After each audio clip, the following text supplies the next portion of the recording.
when we were talking recently, because, obviously we work together in Team Elevate, right? We help to Cool.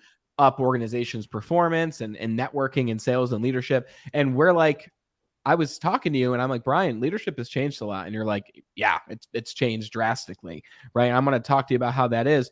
But I said, we need to have you back on the show to talk about all these things that have changed. What are the most common problems that you're finding with the businesses that you're working with? What are the solutions? So we're going to dive into all those things. I'm curious to hear your viewpoint.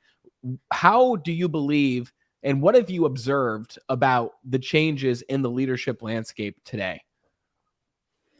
Yeah. Oh man, there's so much. We could probably do our whole conversation on that. Uh, a lot has changed. And let me backdate. And I think we talked about this last time, but every time we talk about this, I think it's important to sort of set the frame. Go way back to 1970. A famous economist at that time by the name of Milton Friedman introduced a theory that pretty much every business would grasp to from then on, which was that the sole purpose of a company is to make money. Mm. So Friedman said, and this became sort of like the religion of business, that the sole purpose of a business is to make money. And they taught it in business schools, still do teach it in business schools. And I think it was even twisted beyond his initial implication into being that we'll do anything to make money. And Yeah. that's what the purpose of a business should be. So the evolution of that became, if we have to sort of forget about our employees to make money, we'll do it. If we have to do things that are a little over the line ethically, we'll do it because our sole purpose is to make money. At the same time, society has changed over the past 50 years since Friedman did that. We're still coming out of like an industrial era where you could sort of treat people like machines and it would work okay. But the world has changed. We're now in a thought leadership world. We're now in a knowledge world. We're now in a communication world. And you can't treat people the same way you treated them back in 1970 and expect the same results. So we were sort of at this unique time a couple of years ago where the world was starting to shift. And in fact, a lot of the biggest business leaders came out a few years ago, I think 17 maybe, and said we reject everything Friedman said. And in fact, treating our employees well, treating the community well is just as important as making money because the world has Wow. changed. So the movement was starting to shift there, and then the pandemic came. And that, I think, obviously has changed the game even more and accelerated the rate of change. And by the way, it's not all pandemic related. Some other things were happening at the same time, like the gig economy, right?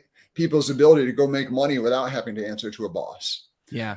These things were all happening at the same time and really shifted the relationship between companies and the people who work there. Wow.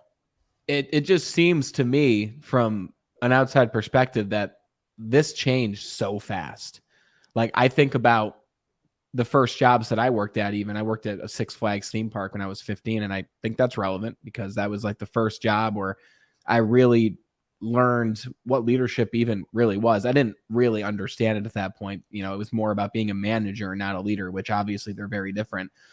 But things then were so much different than they are now. Even when I first started at cellular sales years ago and I started moving up the ranks to be a leader, I noticed the greater focus on the human being and the greater focus on helping other people grow. And I only noticed that because in sales, there's high turnover. People were constantly leaving. And I feel like right now, especially with a lot of businesses out there who are saying things like, oh, it's so hard to find people. We're so short staffed. Well, I still work with cellular sales and I've noticed that we're fully staffed. Like we're not hurting for staff. And at the same time, there are multiple leadership programs in place to help new leaders develop. They're constantly focused on pouring money into developing their people, even for people who aren't leaders. Like there's a leaders in training program for people who aren't currently in a position. But again, when I say they're not leaders, they simply just don't hold the title yet, right? You can be a leader without having the title, which is something that we talked about in our last conversation. I mean, when it comes to making that transition from that industrial mindset to really what we're in now, what do you believe is the biggest piece that businesses who may be behind in this philosophy should focus on in order to best and most smoothly make that transition, if you can smoothly make that transition? Two things.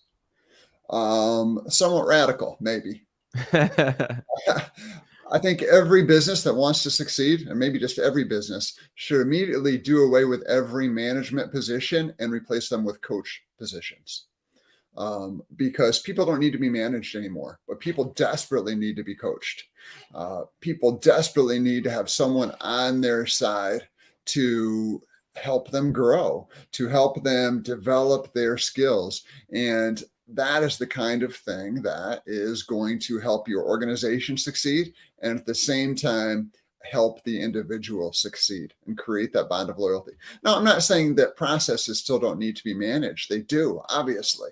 Management skills are definitely not going anywhere. Somebody needs to organize projects. Somebody needs to create the schedule. Somebody needs to do those kind of management tasks. But I would submit that those should be secondary to coaching the people. Let's touch on that first point, and then we'll get to the second one. What is the difference between management and coaching? Like, what's the big difference there, the dichotomy between them? Well, let's just think about the language, right?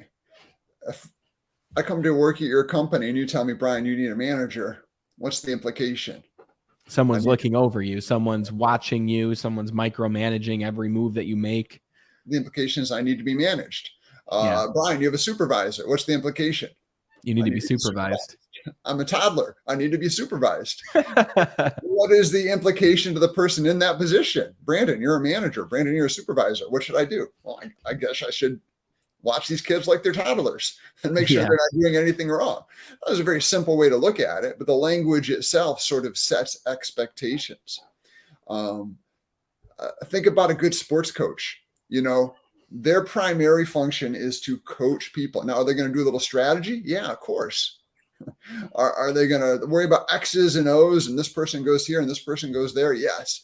But the very languaging we use suggests the most important part of their job is to actively coach each individual to success.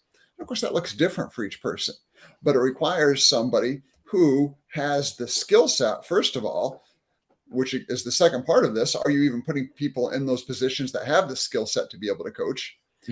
But somebody that has the skill set to be able to go on and coach the people on their team to greater success.